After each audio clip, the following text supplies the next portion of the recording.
start with an opening statement? Today an opening statement's hard because we had it. I truly think that that's the exact game plan that we wanted. We got to the middle of the lane. We got 36 attempts inside the 3 on our 57 total attempts from the field. We held a team to 61 points, which we've never done before. And then we aren't able to put them back to back. We have 6 turnovers at half, and we finished the game with 20. They out-rebound us, which isn't realistic. Normally we have 40 or more rebounds. So we did one thing well, but we forgot to do the other things. And I think that that's what we're missing, is we've got to be able to do 2 or more things well. So today is a tough. This is going to sting. You guys got the spots so often, but the shots just didn't go down. Does that compound the frustration a little bit when you see it working, but then not finishing? Absolutely, especially when you have a whole week to prepare for a team, which is also unheard of. They just played on Friday and they flew back. They were home yesterday. They had a long day of practice and prep, and we had a full week to prepare for one team. So we adjusted our offense and defense. We did some really good things. We made some shots in practice that we haven't had the confidence or haven't had the open looks to make. And then we just weren't able to carry it over to today. So as a coach, you kind of bang your head against a wall and try to figure out what we're missing, the carryover from game to practice. And so I think that's the biggest struggle right now, is that carryover. More just how do you take a loss like this and try to bounce back from this one, seeing that some things did go well, but others didn't? I'm not looking at myself, I'm looking at us as a team, and it just sucks. I want to win so bad. We all want to win, players, the coaches, and we all believe in, as the players, in the coaching. So we just keep working. Courtney, when you look at Moore's stat line, drawing 9 fouls, not turning the ball over, meaning she was getting a ton of contact, but the times that the calls weren't made, she didn't commit any turnovers. Just some thoughts on what she was able to do today. Yeah, the 2 things to your point that stand out about Moore to me, I'm going to add rebounds into that. For the last 5 games, we've taken Moore out of being a rebounder, and we've had her getting back in transition, and so we allow her to have a little bit more free reign and become a rebounder. And thank goodness we did that when we did, because she was our leading rebounder by quite a few. Our guards were much better rebounders today than our post players were, and so I'm really happy that she took that and she kind of ran with it.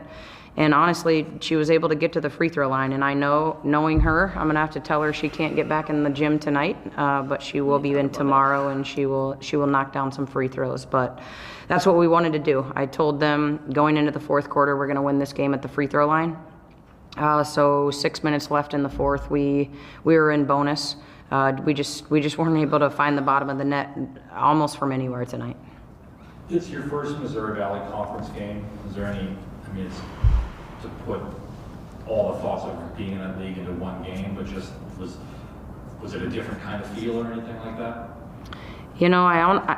I feel like right now, in the games that have already been played and the games that are about to come up, I almost felt better about conference play than I did non-conference play, just because there's a little bit of, there's more games under everybody's belt, but because it's early in the season, I thought we gave ourselves a chance being able to play at home, being able to play against a team that, they've coming off a couple tough losses as well. So you don't always want to play a team that's coming off of a loss, and especially a last-second loss, but I felt really good about it. So I know that this conference is no joke. I do feel like at this point in the season it's wide open, and I was hoping that we could take that wide open door. But we've got work to do, and hopefully we can get it figured out sooner than later.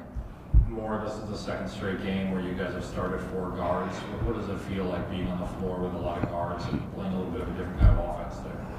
I think Alia, Fee, and Mick are awesome players, and I'm really having fun to play with them. I think we can run the transition pretty good. So I feel pretty good playing with them. Yeah.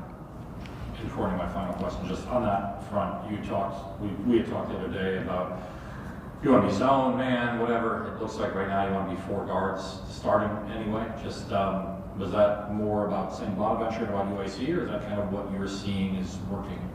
Yeah, I think, you know, going into the last 2 games, we were looking at from the offensive side, which is kind of cliche to say right now.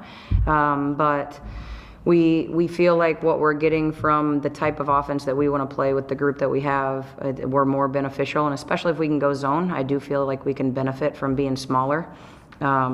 So it just changes who's coming off the bench and how we're doing it. But we've also taken Kylie and put her down on the block a little bit more too, just for defensive purposes. So I do think that that's what it's going to be going forward, at least for a little while. But hopefully, you know, the closer to the rim that we get, we can be more efficient. I just feel that the people that are scoring, we've got to be able to get defensive stops, and the people that are getting defensive stops, we've got to be able to score. So both ends of the floor is nice when Moore plays it, but 1-on-5 is really tough. So we've got to get a couple more people on board, and we're still looking for that one game where we're clicking on all cylinders. This is my final question. Kennedy is a kid early in the year who was, you know, if she was getting in at all, it was late in the game. She was, I think, the first sub off the bench today. So what has she done to earn your trust a little bit more?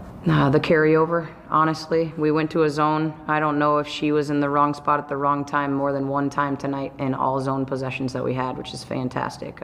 Just being able to put somebody on the floor and count on them, especially on one end of the floor. I know she wasn't happy with a couple of the shot selections that she took, and then I think there were two or three more rebounds available for her, but she's trying to make up for lost time, and, you know, for lack of better words. And so we know putting her on the floor what she's going to bring.